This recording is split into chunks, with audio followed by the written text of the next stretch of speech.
الحمد لله رب العالمين،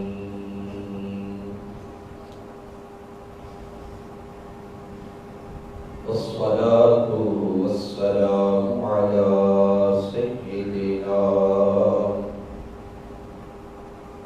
وسيد الأنبياء والمرسلين،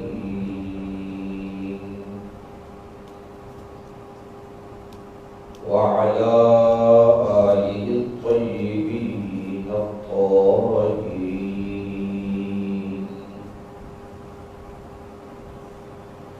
وأصحابه الكاملين الهادين المهديين.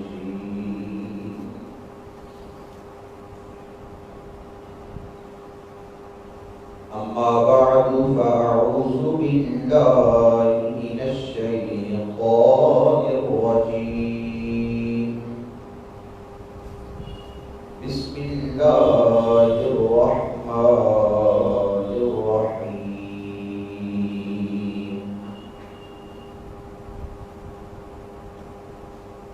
الذين ينفقون في السراء والضراء والكاظمين الغيظ والعافين عن الناس،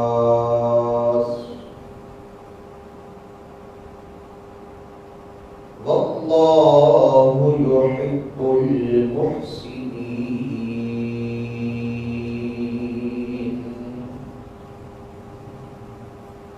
آمنت بالله، صدق الله مولانا العلي العظيم، وبلغنا رسوله النبي الكريم الأمين، ونحن على ذلك لمن الشاهدين والشاكرين، والحمد لله رب العالمين.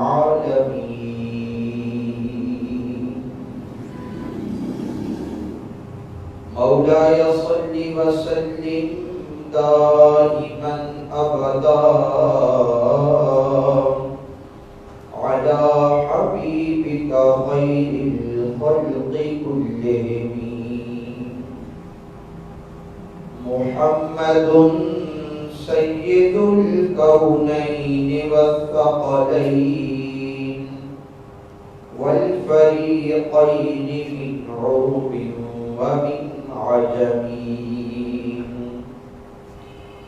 هو الحبيب الذي ترجى شفاعته لكل هول من الأهوال مقتحمين. يا رب بالمصطفى بلغ مقاصدنا، واغفر لنا ما مضى يا واسع الكرم. سارے حبابین کے رسول رحمت شفیع دو عالم میرے آپ کے کریم آقا جناب احمد مجتبی محمد مصطفیٰ صلی اللہ علیہ وآلہ وسلم کی پاک بارگاہ میں جھوم جھوم کر درود و سلام کا نذرانہ پیش فرمائیں. الصلاۃ والسلام علیک یا رسول اللہ، الصلاۃ والسلام علیک یا سیدی یا حبیب اللہ. سبھی آواز بڑی بلند آواز سے الصلاۃ والسلام علیک یا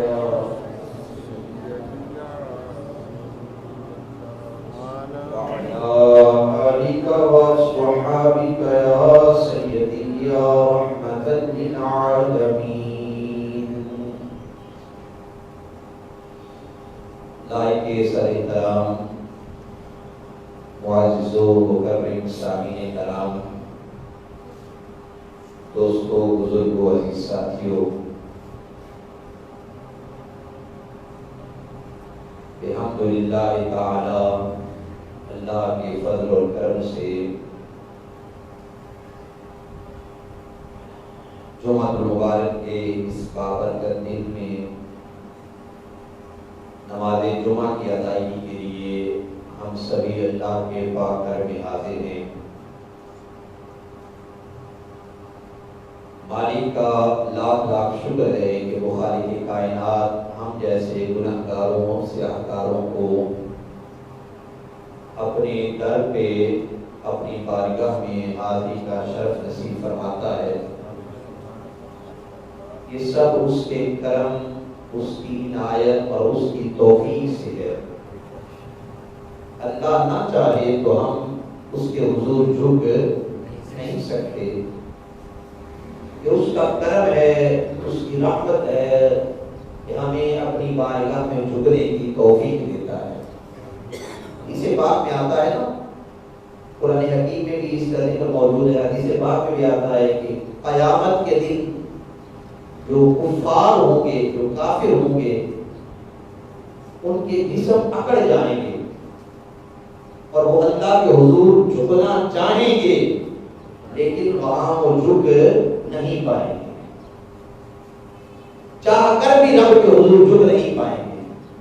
تو یہ رب کا بڑا فضل ہے، خاص کرم ہے کہ وہ مالک کائنات اپنے در پہ آنے کی، اپنی بارگاہ میں جھکنے کی ہمیں توفیق عطا فرماتا ہے۔ اللہ کی بارگاہ میں ہم دعا گو ہیں رب العالمین، آخری دم تک، آخری سانسوں تک، جب تک یہ سانسوں کی ڈوری سلامت ہے، رب اپنے در پہ جھکاتا رہے، اپنی بارگاہ میں بلاتا رہے۔ کہہ دیجیے آمین۔ احبابی گرامی قدر، انسان کے اخلاق حسنہ میں ایک جو اعلیٰ ترین، احسن ترین اخلاق ہے، وہ دوسرے بھائیوں کو ان کی غلطی پر معاف کر دینا ہے۔ قرآن حکیم سورہ آل عمران میں اللہ رب العالمین نے ایمان والوں کی چند نشانیوں کا بیان فرمایا، اور ان میں سے ایک بڑی نشانی یہ بیان فرمائی کہ جو مومن ہوتا ہے، ایمان والا ہوتا ہے، وہ اپنے دوسرے بھائی کو اس کی غلطی پر معاف کر دیتا ہے۔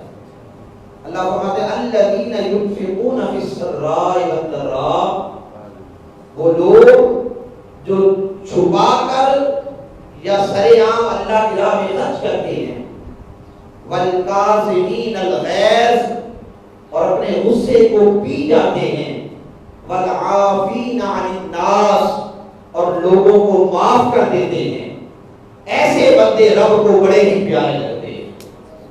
اللہ ایسے بندوں سے بڑی محبت فرماتا ہے۔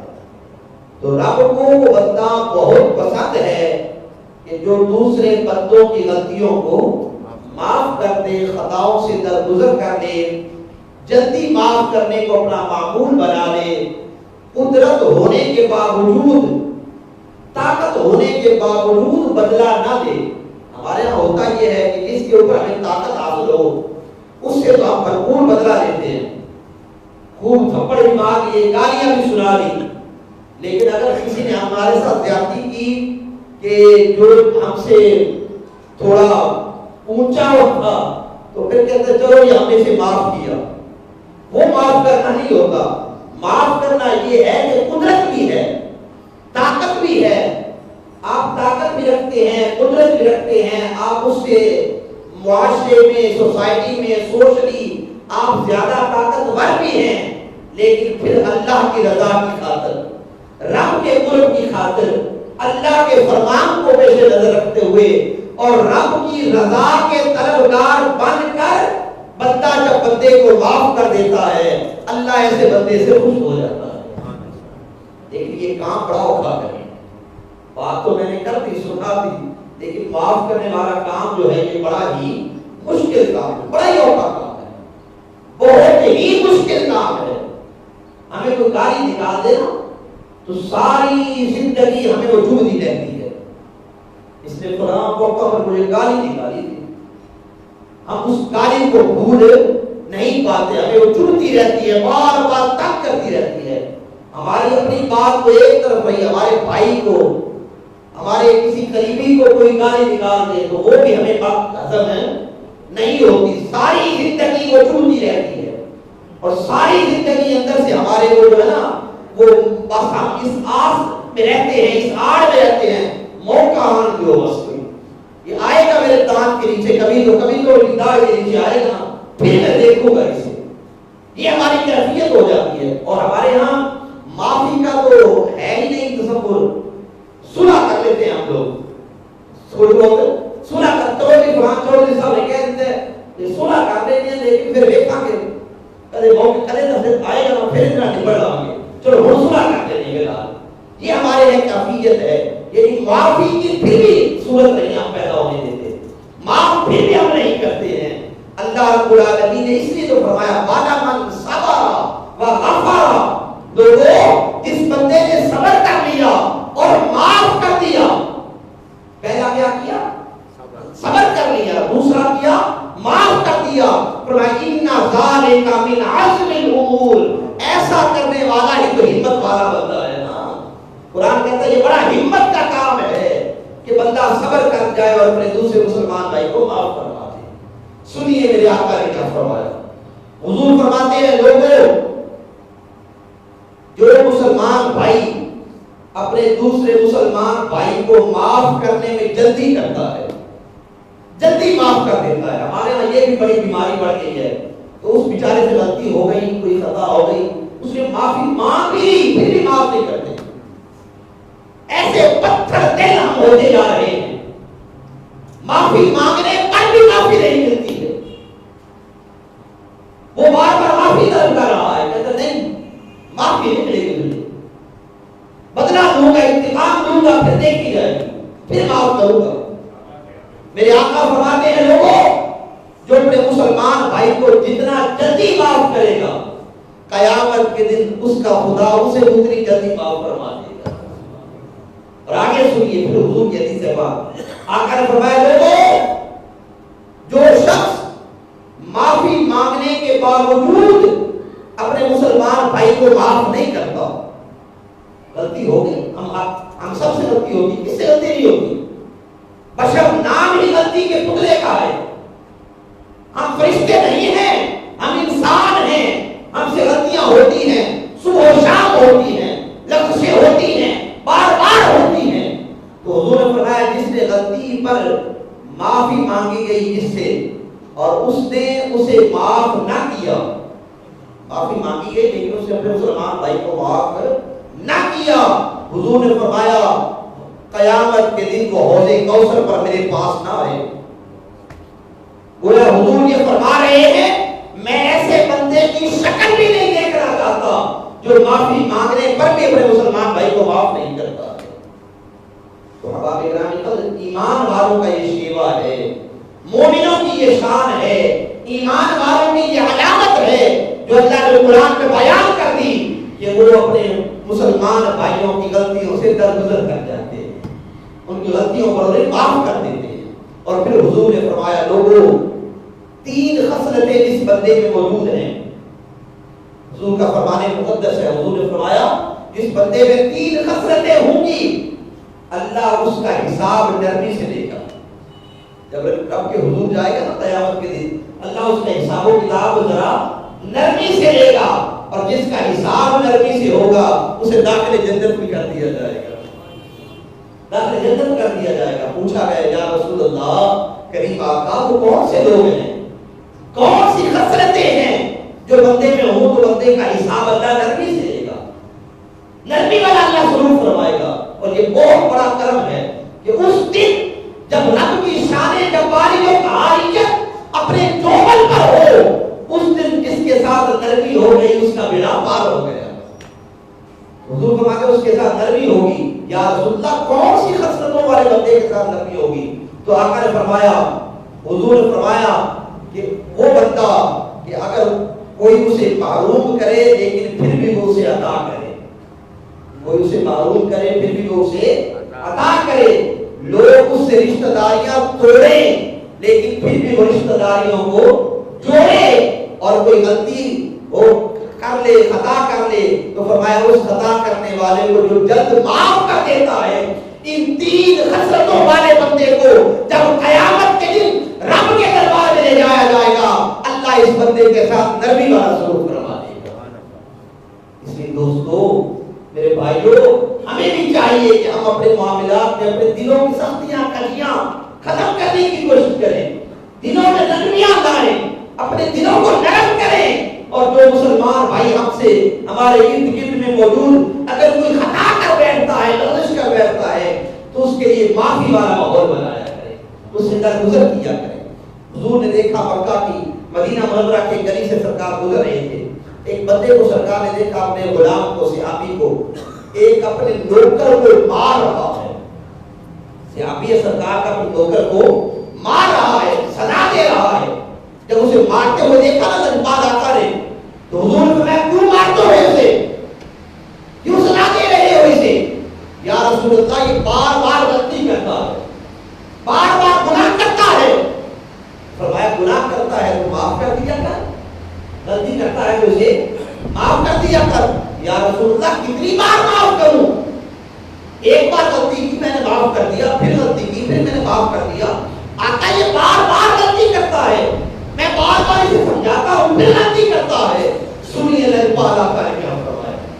اللہ کے نبی کو جلال آ گیا، اور جلال میں آ کر رب کے حبیب نے فرمایا اتنی بار معاف کر اسے جتنی بار تیرا اللہ تجھے معاف کرتا ہے۔ تو بھی تو بار بار غلطی کرتا ہے، تو بھی تو بار بار اپنے رب کی نافرمانی کرتا ہے، بار بار لغزشیں کرتا ہے، غلطیاں کرتا ہے، لیکن تیرا رب تیرا رزق بند نہیں کرتا، تیرا رب تیری خطاؤں سے درگزر کرتا چلا جا رہا ہے، تیری خطاؤں کو معاف کرتا چلا جا رہا ہے۔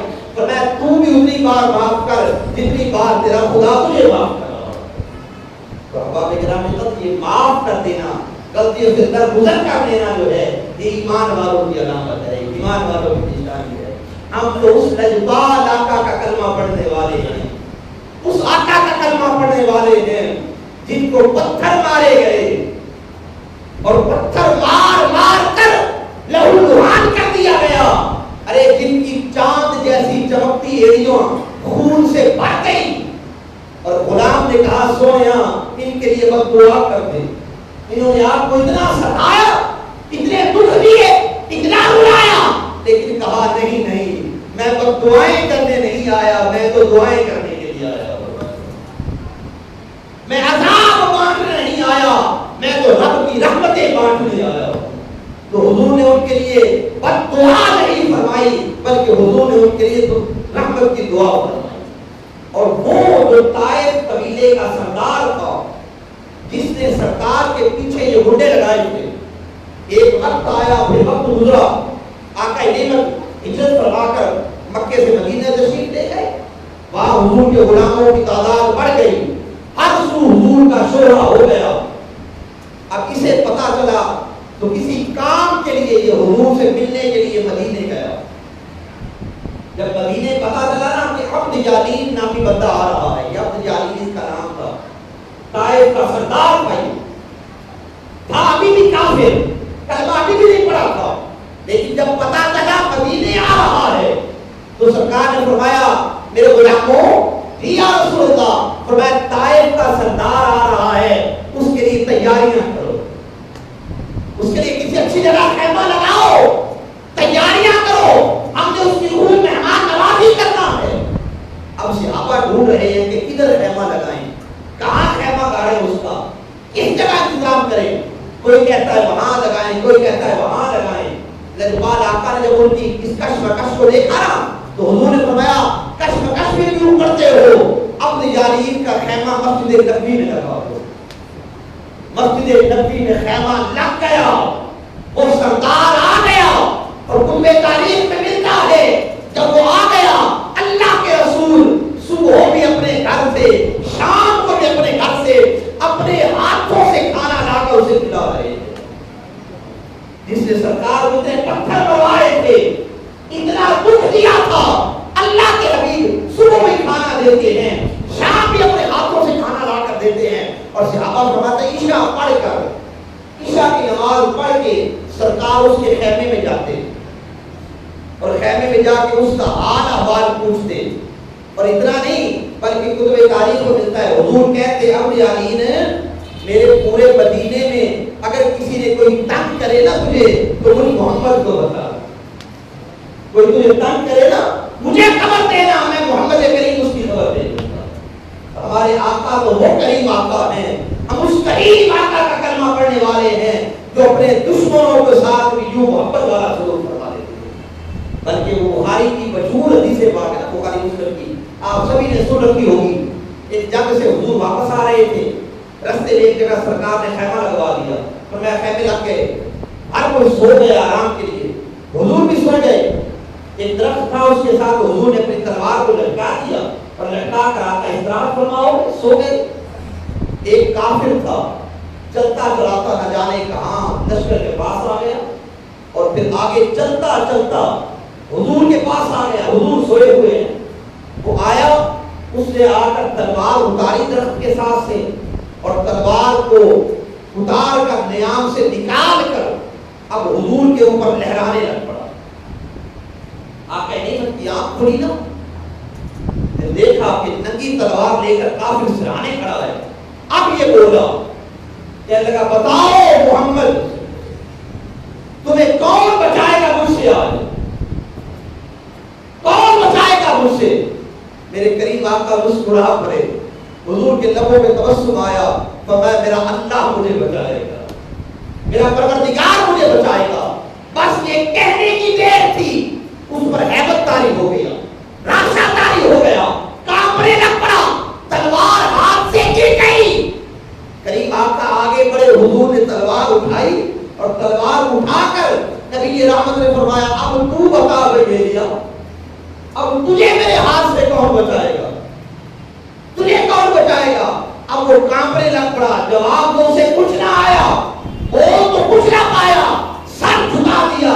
جب سر جھکا دیا محمد کریم نے فرمایا جا میں نے تجھے معاف کر دیا، جا میں نے تجھے معاف کر دیا۔ بلکہ قاضی فضیل نے جا کے آگے لکھا، معافی پانے کے بعد وہ بندہ چل پڑا، جب چل پڑا نا کچھ دور گیا تو نبی کریم نے ایک صحابی کو بلایا، فرمایا اسے بلا کے لاؤ۔ وہ صحابی دوڑا دوڑا گیا، اس بندے کو بلا کے لے آیا۔ جب واپس آیا نا حضور کی بارگاہ میں، نبی کریم نے فرمایا او بیلیا میرے دربار کی یہ خاصیت ہے، میرے در کی یہ خاصیت ہے، ہم مہمانوں کو خالی ہاتھ لوٹایا نہیں کرتے، جو مہمان آ جاتا ہے اسے کبھی خالی ہاتھ لوٹایا نہیں کرتے ہیں۔ اب ہم ہیں سفر میں، اپنے دیش میں نہیں ہیں، ہم سفر میں ہیں، لیکن تو ہمارا مہمان بن کے آیا ہے، تجھے خالی نہیں جانے دیں گے، جا جاتے جاتے مجھ محمد کی یہ تلوار تحفے کے طور پہ لے جا، میری یہ تلوار تحفے کے طور پہ دے جا۔ اس نے حضور کی تلوار پکڑی، پکڑ کے پھر چل پڑا، چند قدم آگے گیا، زمین نے جھنجھوڑا، ارے او پگلے تو اتنی معافیاں دیتا ہو، تو اتنے درگزر کرتا ہو، وہ کبھی جھوٹا نہیں ہو سکتا، وہ رب کا سچا رسول ہی ہو سکتا ہے۔ بس واپس پلٹا، حضور کے دامن رحمت سے آ کے چمٹا اور کہا اب اپنے دامن رحمت سے دور نہ کیجئے، مجھے بھی کلمہ پڑھا کے اپنا غلام بنا لیجیے۔ تو احباب گرامی قدر آقا نعمت نے کلمہ پڑھا کر اپنا غلام بنا لیا۔ تو ہمارے آقا نعمت کا یہ اسوہ ہے کہ بڑے سے بڑا جامی دشمن بھی در رسول پہ آ جائے حضور سے بھی معاف فرما دیتے اور ایک پل میں معاف فرما دیتے۔ عبار بن اسود ایک کافر تھا، بڑا سخت اور کٹر کافر تھا، اس نے نبی کریم صلی اللہ علیہ وآلہ وسلم کی پیاری بیٹی سیدہ طیبہ طاہرہ سیدہ زینب رضی اللہ تعالی عنہ آپ کو تکلیف پہنچائی تھی۔ جب سیدہ زینب مکہ مکرمہ سے ہجرت کر کے مدینے آ رہی تھی تو یہ رستے میں اس نے سیدہ کی سواری کو روک دیا اور سواری کو روک کر سواری کو پچوچے مارنے لگ پڑا نیزے کے ساتھ۔ سواری بند کی، جب سواری نکلی نا تو سیدہ زینب جو سواری پر سوار تھی آپ نیچے گر پڑی، آپ حاملہ تھی، آپ کا حمل ضائع ہو گیا اور اسی تکلیف میں آپ مدینہ منورہ پہنچی، کچھ عرصہ زندہ رہی، اس کے بعد آپ کا وصال ہو گیا، انتقال ہو گیا اسی بدبخت کی وجہ سے، یہ آواز نسل جو کافر تھے اس کی وجہ سے۔ لیکن پھر وقت نے انگڑائی دی جب نبی رحمت شفیع دو عالم صلی اللہ علیہ وآلہ وسلم 10,000 سے زیادہ لشکر جرار کے ساتھ حضور مکہ مکرمہ میں آئے، اپنے غلاموں کے ساتھ جب حضور مکہ مکرمہ میں پہنچے تو یہی عوار بن اسود جو تھا اس نے چہرے پر کپڑا ڈالا، چہرے کو چھپایا اور چہرے کو چھپا کر در رسول پہ آ گیا، حضور کی بارگاہ میں آ گیا اور آ کے بولا، کہنے لگا پیارے محمد کیا آج سب کے لیے معافی ہے؟ فرمایا ہاں سب کے لیے معافی ہے۔ بولا کوئی بڑے سے بڑا دشمن کیوں نہ ہو آپ کا، کیا اس کے لیے بھی معافی ہے؟ جب یہ کہا نا کہ بڑے سے بڑے دشمن کے لیے بھی معافی ہے، رسول رحمت کی آنکھوں سے آنسو چھلک پڑے، حضور کی آنکھیں روا ہو گئی، حضور کی آنکھوں سے آنسو چھلک پڑے۔ کہا ہمار بیٹیاں کسی کو بھولا نہیں کرتی، بیٹیاں بڑی پیاری ہوتی ہیں، تو نے میری بیٹی کو رنج دیا تھا، میری بیٹی کو کبھی دکھایا تھا، میری بیٹی کی موت کا سبب بنا تھا، لیکن ہمار تو آج تو بھی آ گیا ہے تو محمد کریم تجھے بھی معاف کرتا ہے، محمد کریم تجھے بھی معاف کرتا ہے، تو نے میری بیٹی کا دل دکھایا تھا، بیٹی کو رلایا تھا، میری بیٹی کے قتل کا سبب بنا تھا، لیکن محمد کریم آج تجھے بھی معاف کروا رہا۔ تو احباب گرامی کہتے یہ اسوہ رسول ہے کہ بڑے سے بڑا پاپی، بڑے سے بڑا مجرم، بڑے سے بڑا خطاکار، بڑے سے بڑا گنہگار بھی جب در رسول پہ آ گیا، میرے کریم کی بارگاہ پہ آ گیا، کریم آقا نے پل کی دیر نہ لگائی، اس کی خطا کو نہیں دیکھا، ایک پل میں اس کی خطا کو معاف کر کے اس کے لیے عام معافی کا اعلان فرما دیا۔ اور فتح مکہ کے موقع پر کہ حضور نے ایسے ہی کیا، سب کے لیے عام معافی۔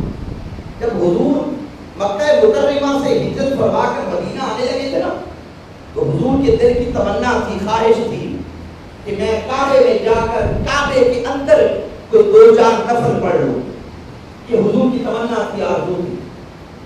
جو کعبے کا کلید بردار تھا عثمان بن ابی طلحہ بنو شیبہ قبیلے کا بندہ تھا، حضور اس کے پاس گئے اور حضور نے کہا عثمان چابی کعبے کی تیرے پاس ہے، مجھے کعبۃ اللہ کی چابی دے دے، میں کعبے کے اندر جا کر چند نفل پڑھنا چاہتا ہوں۔ اس نے کہا محمد میں تجھے چابی نہیں دوں گا۔ حضور نے بار بار اصرار کیا لیکن اس نے حضور کو چابی نہ دی۔ آقا روانہ ہو گئے، ہجرت فرما کر حضور مکہ سے مدینہ تشریف لے آئے۔ پھر وقت نے انگڑائی دی، فتح مکہ کے موقع پر لجپال آقا 10,000 کے لشکر جرار کے ساتھ اپنے غلاموں کے ساتھ حضور مکہ مکرمہ میں آئے۔ جب حضور مکہ مکرمہ میں آئے سب کافروں کو حضور کے سامنے لایا گیا۔ جب سارے سامنے آ گئے کافر تو حضور نے فرمایا اے کفار مکہ تم مجھ سے کیا توقع رکھتے ہو، کیا امید رکھتے ہو؟ تو سارے یک زبان ہو کر بولے، کہنے لگے اگر تو آپ ہمیں سزا دیں تو ہم اس کی حقدار ہیں، ہم نے آپ کو ستایا، ہم نے آپ کو رلایا، آپ کو ہجرت پر مجبور کیا، اگر سزا دیتے ہیں تو ہم اس کی حقدار ہیں، لیکن ہم نے سن رکھا ہے آپ بڑے کریم ہیں، ہم نے سن رکھا ہے آپ بڑے کرم فرمانے والے ہیں، ہم نے سن رکھا ہے آپ بڑے عفو درگزر فرمانے والے ہیں، ہم نے سن رکھا ہے آپ بڑی سے بڑی غلطی کر درگزر فرمانے والے ہیں۔ جب انہوں نے یہ بات کی نا، سنیے لجپال آقا نے کیا فرمایا۔ حضور نے فرمایا کفار مکہ آج میں وہی بات کروں گا، کوئی اور بات نہیں کہوں گا، وہی الفاظ کہوں گا، وہی بات کروں گا جو بات میرے بھائی یوسف نے اپنے بھائیوں سے کی تھی۔